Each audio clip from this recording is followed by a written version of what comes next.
Na naman tayo ngayon at pupunta tayo sa isang campsite sa Zambales. So from Las Piñas, bumiyahe na tayo. Medyo nagmamadali na ako dito, mga master. At habang tayo papunta, meron tayong nadaanan na flammable truck na nag-overshoot dito sa may bandang malapit dito sa may kuhaan ng buhangin. Yan, so bumili muna ako ng tinapay, tinuro ng babae at tumiretso na ako. So malapit-lapit na tayo sa ating pupuntahan dahil hindi ko alam, tumingin ako sa mapa para hindi tayo maligaw. So titingin-tingin pa nga ako dyan, nahanap ko yung tamang daan at dyan napuntahan na natin yung tamang daan. So diretso lang, medyo kapatagan ito. Hindi ko alam kung saan talaga ako pupunta dito. At eto, meron ako nakitang mga solar panel na nasa left side natin. So dumiretso pa rin ako dyan. Tapos pagdating sa dulo, tinignan ko meron na namang mga kalsada na hindi ko alam kung saan ako pupunta. Kaya tumingin ulit ako sa mapa. So pinasok natin tong kalsada na to na nagsasanga, syempre dalawa sa kanan laging tama, kaya dumiretso tayo sa kanan. At titingin na naman tayo sa ating mapa kasi nga hindi natin alam, manaliligaw tayo. Tingin na naman sa mapa ulit at dumiretso ako. Tumingin na naman ulit ako sa mapa at dumiretso na naman ako. So hindi ko alam kung talaga at hanggang sa makarating tayo dito sa may gate.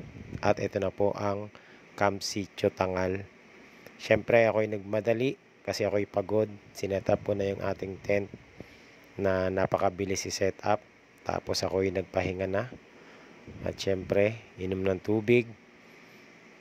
At inayos ko ng aking fishing rod kasi yan ang aking pakay dito. So naghanap na ako ng spot at naghagis-hagis na ako. Magbabaka sakaling baka makahuli.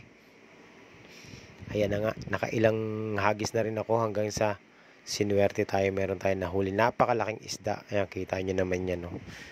Ayan, at pangalawang isda natin ng lapu-lapu. So dahil sa wala akong dalang pagkain, hindi ko siya pakakawalan at eto na ang aking tanghalian. Pasensya na at ikaw ay aking iluluto muna dahil ako'y gutom na. So yan, sinalang ko na siya sa kumukulong tubig. At syempre tinakpan na natin yan. At ito na nga, hinanda ko na ang mainit na kanin kasama ng aking plato. Ayan. So unti-unti na natin bubuksan yung ating kanin. At syempre maglalagay tayo dyan sa ating plato na yan. At dyan na po ang aking nahuling isda na may sabaw. Ayan na siya. So nagutom ako talaga ng gusto sa aking biyahe. Kaya naman tayo kakain at magre-relax mga master. So syempre, after ng ilang araw natin dito, ako'y nagpasya ng umuwi. Ayan, at medyo ang bilis ng kilos ko dyan. Nag-super science na ako. Kita nyo naman, no? Napakabilis ng kilos ko. Level 10 na yan. Super science na yan, mga master. So, meron pa tayong kausap dyan, yung may-ari. So, nagpaalam ako sa kanya na ako'y uuwi na dahil wala na akong pagkain. Ayan, linigpit ko sa loob. Nagbihis ako. Kita nyo naman paglabas ko dyan. Ako ay hubo na.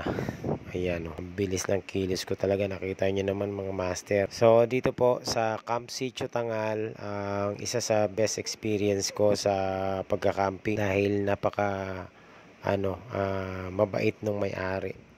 Kaya naman sa mga susunod na camping natin, babalikan natin tong campsite na to.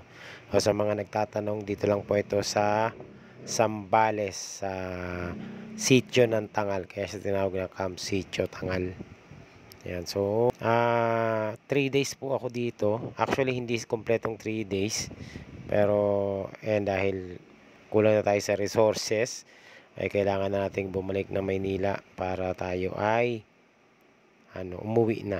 So ayan, ang bilis ng ligpit ko. Kita nyo naman, no? Talaga naman, no? Parang super science na. Syempre pagkatapos ko magligpit ng mga gamit ko na yan, isi-set up na natin yan sa motor. At tayo po ay dire-diretso ng uwi. Yan, so bihis na ako. Bilis ko magbihis talaga. Grabe talaga mga master.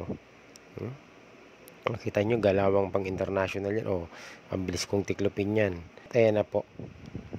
Suot ko ng aking backpack. At tayo po ay magsusuot na ng helmet.